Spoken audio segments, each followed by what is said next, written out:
Masaanuun lamaan wal jibbiteetti. Har'a gorsa koo diddee nan dhageessu na ifaata kareen gaddaan taane raafamee utubaan koo jiguuf laata sodaadhee malee jaalalleen koo. Ani maqaan kiyyaa TH'n jedhama. Kanin dhaladheetti guddadhee godina Arsii aanaa Shirkaatti. Bara 1995 akka lakkoofsa Itoophiyaatti umriin koo barnootaaf yeroo ka'u mana barumsaa Gaadoo Guunaatti na galchanii maatiin kiyyaa akkan baradhu na taasisanii. Hojii maatii kiyya gargaaraa tapha bakkee hiriyoota koo waliin taphachaa barnoota amantaallee gidduun fudhachaa barnoota koo sadarkaa tokkoffaa nan xumure.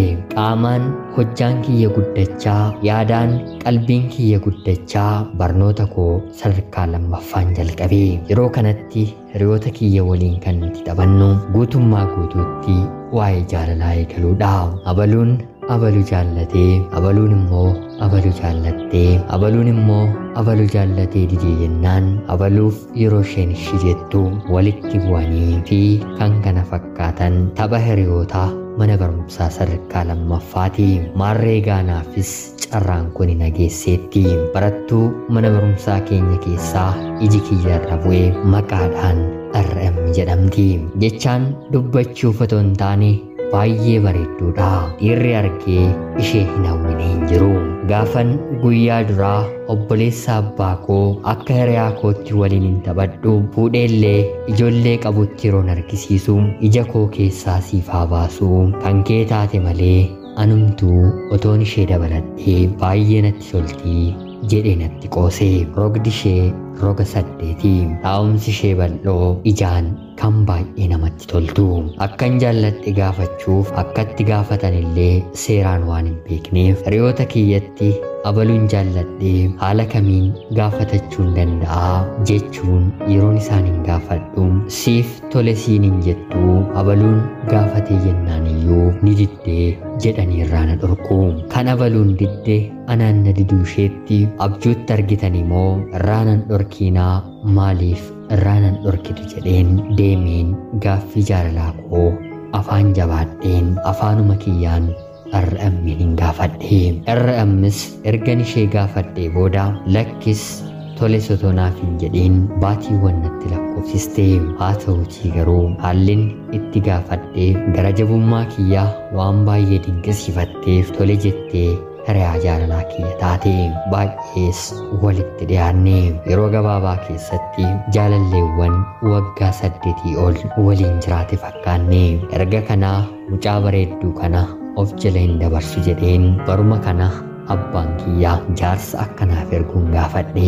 Mucayyoon mucaaqee keenyaa waan taateef manguddoon dinne. Faarri tolee milkiin bu'ee jaarsi nu eebbisee ni kaallamaa keenyaaf ta'e. Rabbiif haa galatuutii guyyaa gaa'elaa keenyallee raawwannee bultii ijaarrachuun baruma kana walitti hidhamne.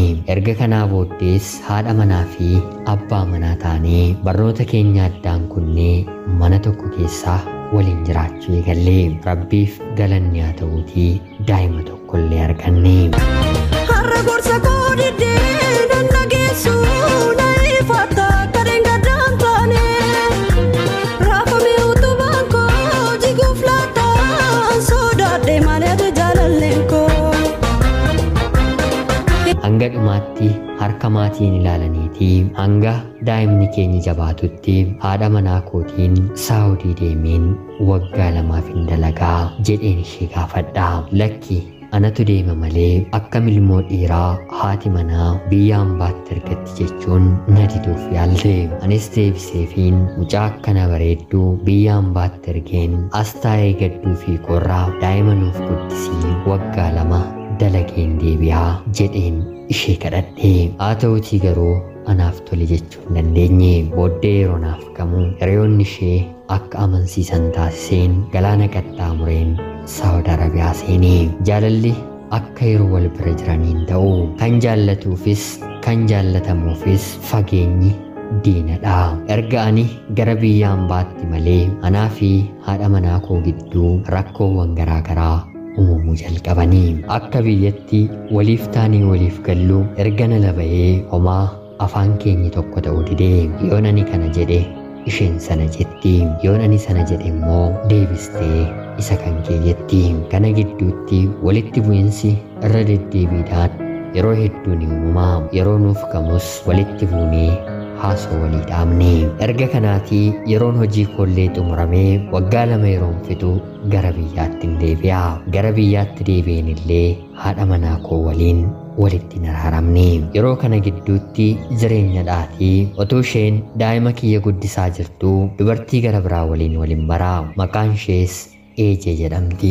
Ergan ishee barees yeroo jaalalaa baatiiwwan muraasa erga waliin dabarsee booda akkan ishee fuudhuuf jaarsa gara maatii isheetti nan ergaa. Haa ta'uutii garuu akkan kana dura haadha manaa qabu maatiin ishee waan beekaniif tole jedhanii intala isaanii anaaf kennuun barbaanne. Haa ta'uutii garuu mucayyoon na jaallattee waan jirtuuf fedhii keenyaan wal fuunee waliin jiraachuun jalqabna.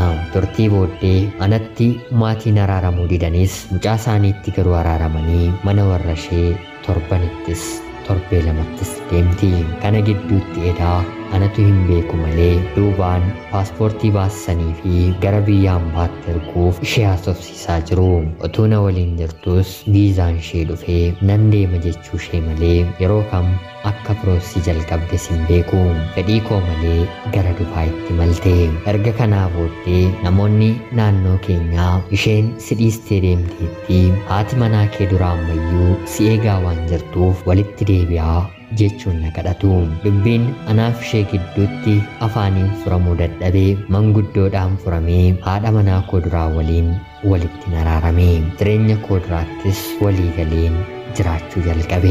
Haa ta'uutii garuu haati manaa koo lammataa kan biyya Dubaay deemtee jirtu karaa toora feesbuukii wal arginee maaliif na dhoksitee maatii kee waliin mari'attee biyya hambaa deemuu murteeffattee jechuun yeroon gaafadhu.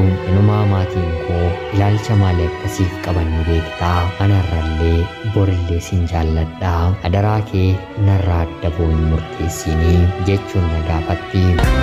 Har'a gorsa koo diddee nan dhageessu na ifaata kadeen gaddaan taane.